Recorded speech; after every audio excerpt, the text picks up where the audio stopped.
ನನ್ನ ಹೆಸರು ವಿಕ್ರಮ್. ಕಣ್ಣೆದುರು ನಡೆದ ಆ ಒಂದು ಘಟನೆ ನನ್ನ ಬದುಕನ್ನೇ ಬದಲಾಯಿಸಿತು. ಆಸ್ಪತ್ರೆಯ ನಿಶ್ಶಬ್ದ ರಾತ್ರಿ, ಗಾಢ ನಿದ್ದೆಯಲ್ಲಿದ್ದ ಅವಳ ಸಾಮೀಪ್ಯ ತಂದ ಆ ರೋಮಾಂಚನ ಕಣ್ಣು ಮುಂದೆ ಈಗಲೂ ಹಾಗೇ ಇದೆ. ಆದರೆ ಆ ಕ್ಷಣದಲ್ಲಿ ನನ್ನ ಮನಸ್ಸು ಎಚ್ಚರಿಸಿದ ಆ ಬೆಚ್ಚಿ ಬೀಳಿಸುವ ಸತ್ಯ ಮತ್ತು ಆ ಪ್ರಶ್ನೆ ನನ್ನನ್ನು ಇಲ್ಲಿಯವರೆಗೂ ಪಶ್ಚಾತ್ತಾಪಕ್ಕೆ ಈಡ್ಮಾಡಿದರೆ. ಕೇಳಿದರೆ ಬಹುಶಃ ನಿಮಗೂ ಕೂಡ ಶಾಕ್ ಆಗ್ಬೋದು. ನನ್ನ ಹೆಸರು ವಿಕ್ರಮು. ವಯಸ್ಸು 23 ವರ್ಷ. ಇತ್ತೀಚೆಗಷ್ಟೇ ಇಂಜಿನಿಯರಿಂಗ್ನ ಮುಗಿಸ್ಬಿಟ್ಟು ಆನ್ಲೈನಲ್ಲಿ ಕೆಲಸವನ್ನು ಹುಡುಕಾಡ್ತಾ ಇದ್ದೀನಿ. ಕಳೆದ ತಿಂಗಳು ನನ್ನ ಸೋದರ ಮಾವನಿಗೆ ತೀವ್ರವಾದ ಹೊಟ್ಟೆನೋವು ಕಾಣಿಸ್ಕೊಂಡಿದ್ರಿಂದ ಆಸ್ಪತ್ರೆಗೆ ಅಂತ ಹೇಳಿ ದಾಖಲಿಸಲಾಯಿತು. ಅವರ ಮಕ್ಕಳು ದೂರದ ಊರಿನಲ್ಲಿದ್ದ ಕಾರಣ ಮಾವನ ಜೊತೆ ಆಸ್ಪತ್ರೆಯಲ್ಲಿ ಇರಬೇಕಾದಂತಹ ಅನಿವಾರ್ಯತೆ, ಜವಾಬ್ದಾರಿಯೇ ನನ್ನ ಮಡಿಲಿಗೆ ಬಂದು ಬೀಳ್ತು.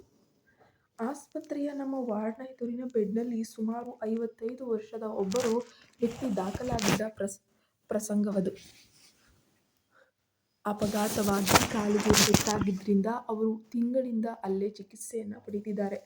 ಅವರಿಗೆ ಒಬ್ಬ ಮಗ ಕೂಡ ಇದ್ದಾನೆ. ಹಾಗೆ ಒಬ್ಬ ಮಗಳು ಕೂಡ ಇದ್ರು. ಮಗ ಕೆಲಸಕ್ಕೆ ಮುಗಿಸಿ ಸಂಜೆ ಬಂದು ತಂದೆಯನ್ನು ನೋಡಿ ಹೋಗ್ತಾ ಇದ್ದ. ಆದರೆ ಮಗಳು ಕಾವ್ಯ ಹಗಲು ರಾತ್ರಿ ಎನ್ನದೆ ತಂದೆಯ ಜೊತೆಯಲ್ಲೇ ಇದ್ದು ಆರೈಕೆಯನ್ನು ಮಾಡ್ತಾ ಇದ್ದು, ಒಳ್ಳೆ ತಾಯಿಯ ರೀತಿ. ಬೆಳಗ್ಗೆ ಮನೆಗೆ ಹೋಗಿ ಸ್ನಾನ ಮುಗಿಸಿ ಮತ್ತೆ 11 ಗಂಟೆಗೆ ಆಸ್ಪತ್ರೆಗೆ ಅಂತ ಹೇಳ್ಬಿಟ್ಟು ಬರ್ತಾ ಇದ್ಲು. ಕಾವ್ಯ ನೋಡಲು ಬಹಳ ಸುಂದರವಾಗಿದ್ಲು. ಅವಳ ಆಕರ್ಷಕ ನೋಟ, ಸೌಮ್ಯ ಸ್ವಭಾವ ಯಾರಿಗಾದರೂ ಕೂಡ ತುಂಬ ಇಷ್ಟವಾಗುವಂತೆ, ಆಕರ್ಷಣೀಯವಾಗುವಂತೆ ಇತ್ತು. ಮೊದಲ ದಿನ ಅವನ ನೋಡಿದಾಗಲಿಂದಲೇ ನನ್ನ ಮನಸ್ಸಿನಲ್ಲಿ ಅವಳ ಬಗ್ಗೆ ಒಂದು ರೀತಿಯ ಆಕರ್ಷಣೆ ಮತ್ತು ಪ್ರೀತಿಯ ಭಾವನೆ ಅನ್ನೋದು ಮೂಡಲು ಆರಂಭಿಸಿತು. ಅವಳ ಆ ಮುಗ್ಧ ಮುಖವನ್ನು ನೋಡ್ತಾ ಇದ್ರೆ ಸಮಯ ಹೋಗುವುದೇ ನನಗೆ ತಿಳಿತಾ ಇರಲಿಲ್ಲ. ದಿನ ಕಳೆದಂತೆ ಅವಳ ಮೇಲಿನ ನನ್ನ ಒಲವು ಮನಸ್ಸಿನಲ್ಲಿ ಇನ್ನಷ್ಟು ಗಾಢವಾಗತೊಡಗಿತು. ಅವಳು ಯಾರೊಂದಿಗೂ ಕೂಡ ಹೆಚ್ಚಾಗಿ ಮಾತಾಡ್ತಾ ಇರಲಿಲ್ಲ, ಕತೆ ಆಡ್ತಾ ಇರಲಿಲ್ಲ. ಸುಮ್ಮನೆ ಸೈಲೆಂಟಾಗಿರೋಳು. ಆಸ್ಪತ್ರೆಯ ಕ್ಯಾಂಟೀನ್ ಸ್ವಲ್ಪ ದೂರವಿದ್ದ ಕಾರಣ ಅವಳು ಮನೆಯಿಂದಲೇ ಮನೆ ಅಡಿಗೆನ ತಯಾರಿಸ್ಕೊಂಡು ತರ್ತಾ ಇದ್ಲು. ನಾನು ಪ್ರತಿದಿನ ಮಾವನಿಗೋಸ್ಕರ ಕಾಫಿ, ತಿಂಡಿ, ಊಟ, 3 ಹೊತ್ತಿನ ಊಟನೂ ತರಲು ಕ್ಯಾಂಟೀನ್ಗೆ ಹೋಗುವುದನ್ನು ಅವಳು ಬಹುಶಃ ಗಮನಿಸ್ತಾನೇ ಇದ್ಲು ಅಂತ ಅನಿಸುತ್ತೆ. ಒಂದು ದಿನ ಗಡಿಬಿಡಿಯಲ್ಲಿ ಅವಳು ಮನೆಯಿಂದ ಸಾಂಬಾರು ತರುವುದನ್ನೇ ಮರೆತುಬಿಟ್ಟಿದ್ದಾಳೆ. ಆಗ ಅವಳೇ ನಿಧಾನವಾಗಿ ನನ್ನ ಬಳಿ ಬಂದಳು. ನೀವು ಕ್ಯಾಂಟೀನ್ಗೆ ಹೋಗ್ತೀರಲ್ವಾ, ನೀವು ಕ್ಯಾಂಟೀನ್ಗೆ ಹೋಗ್ಬೇಕಾದ್ರೆ ನನಗೂ ಸ್ವಲ್ಪ ಸಾಂಬಾರನ್ನ ತಂದು ಕೊಡೋಕ್ಕಾಗತ್ತಾ? ಅದು ತರಾತುರಿಯಲ್ಲಿ ತರೋದನ್ನೇ ಮರೆತುಬಿಟ್ಟಿದ್ದೀನಿ, ರೈಸ್ ಇದೆ ಅಂತ ಹೇಳಿದ್ಲು. ಅವಳು ಮಾತಾಡಿದ ರೀತಿ, ನನ್ನೊಂದಿಗೆ ಮಾತಾಡಿದ ಮೊದಲ ಕ್ಷಣ ಇದೆಯಲ್ಲ, ಅವಳ ಧ್ವನಿ ತುಂಬ ಅಂದರೆ ತುಂಬ ಮಧುರವಾಗಿತ್ತು. ನಾನು ತಕ್ಷಣ ಖಂಡಿತ ತರ್ತೇನೆ ಅಂದೆ. ಅವಳು ಮುಗುಳ್ನಗುತ್ತಾ ಧನ್ಯವಾದ ಹೇಳಿ ಹಣವನ್ನು ಕೂಡ ನೀಡಿದ್ಲು. ಅಂದಿನಿಂದ ನಾವಿಬ್ಬರ ಒಂದು ಮಧ್ಯೆ ಸ್ನೇಹ, ಮಾತುಕತೆ ಆರಂಭ ಆಯಿತು. ಆಸ್ಪತ್ರೆಯ ಕೆಲಸಗಳಲ್ಲಿ ನಾನು ಅವಳಿಗೆ ಸಹಾಯ ಮಾಡೋಕ್ಕೆ ಶುರು ಮಾಡಿದೆ. ಒಂದು ಬಿಲ್ ಕಟ್ಟೋಕ್ಕಿರ್ಬೋದು, ಮಾತ್ರೆ ತರೋಕ್ಕಿರ್ಬೋದು, ಡಾಕ್ಟರ್ ಜೊತೆ ಮಾತಾಡೋಕ್ಕಿರ್ಬೋದು. ದಿನಗಳು ಕಳೆದಂತೆ ಅವಳ ಮೇಲಿನ ನನ್ನ ಆಕರ್ಷಣೆ ಪ್ರೇಮವಾಗಿ, ಪ್ರೀತಿಯ ತೀವ್ರತೆಯಾಗಿ ಬದಲಾಯಿತು. ಇಬ್ಬರು ದಿನದ ಬಹುಪಾಲು ಸಮಯ ಜೊತೆಯಾಗಿಯೇ ಕಳೀತಾ ಇದ್ವಿ. ಮನಸ್ಸುಗಳು ಹತ್ತಿರವಾಗಿ ಶುರುವಾದವು. ಅವಳನ್ನು ಬಿಟ್ಟು ನನ್ನ ಕೈಲಿ ಇರೋಕ್ಕಾಗ್ತಿರ್ಲಿಲ್ಲ, ನನ್ನನ್ನು ಬಿಟ್ಟು ಅವಳ ಕೈಲಿ ಇರೋಕ್ಕಾಗ್ತಿರ್ಲಿಲ್ಲ ಅನ್ನೋ ಸಂದರ್ಭ. ಒಂದು ರಾತ್ರಿ ನನ್ನ ಮನಸ್ಸಿನಲ್ಲಿ ಅವಳಿಗೆ ನನ್ನ ಮನದ ಪ್ರೀತಿಯನ್ನು ತಿಳಿಸಬೇಕು, ಅವಳನ್ನು ಮಾಡಿಕೊಳ್ಬೇಕು ಅನ್ನುವಂತಹ ಹಂಬಲ ತುಂಬ ತೀವ್ರವಾಗಿ ಹೋಯಿತು.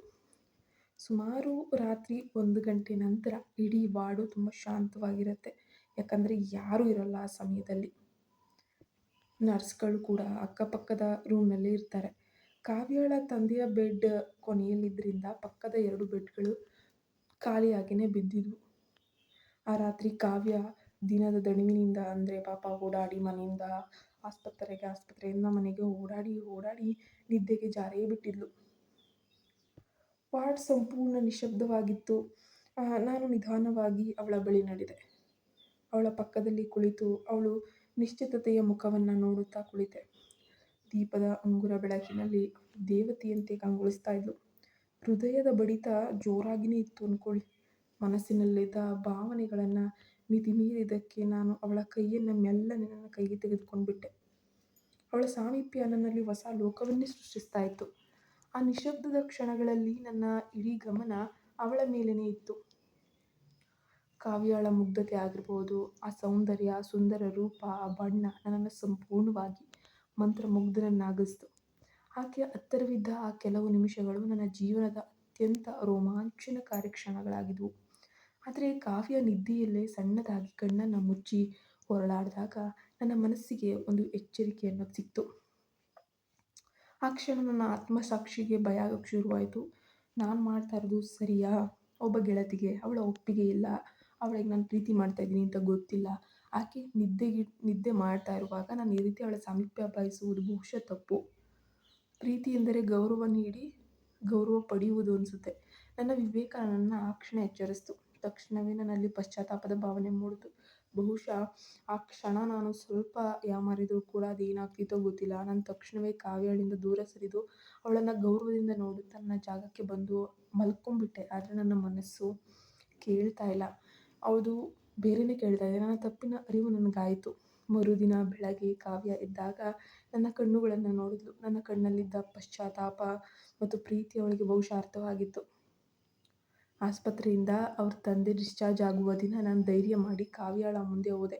ನನ್ನ ಪ್ರೀತಿಯನ್ನು ನಿವೇದಿಸಿದೆ ಹಾಗೂ ರಾತ್ರಿ ಅವಳ ಕೈ ಹಿಡಿದು ಕುಳಿತಿದ್ದಕ್ಕೆ ಕ್ಷಮೆ ಕೂಡ ಕೇಳಿದೆ. ಹಾಗೆ ಅವಳನ್ನು ನನ್ನ ಜೀವನ ಸಂಗಾತಿಯಾಗಿ ಸ್ವೀಕರಿಸುವ ಇಷ್ಟವನ್ನು ಕೂಡ ತಿಳಿಸಿದೆ.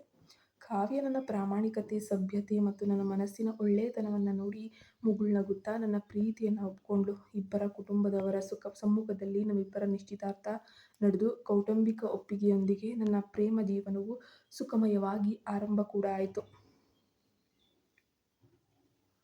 ಆ ಕ್ಷಣ ನಾವು ಎಂದಿಗೂ ಕೂಡ ಮರೆಯಲಾಗದಂತಹ ಖುಷಿ. ಅವತ್ತು ಒಂದು ದಿನ ನಾನು ತಪ್ಪು ಮಾಡಿದರೆ ಬಹುಶಃ ಆಕೆಯನ್ನು ಆ ಕ್ಷಣದಲ್ಲೇ ಪಡೆದುಕೊಂಡಿದ್ರೂ ಕೂಡ ಕಳ್ಕೊಂಡ್ಬಿಡ್ತಿದ್ನೇನೋ. ಆದರೆ ನಿಧಾನವಾಗಿ ಹೃದಯದಿಂದ ಯೋಚಿಸಿದಾಗ ನನಗೆ ಒಳ್ಳೆಯ ದಾರಿ ಸಿಕ್ತು. ಧನ್ಯವಾದ. ನಮ್ಮ ಚಾನಲ್ಗೆ ಸಬ್ಸ್ಕ್ರೈಬ್ ಆಗಿ.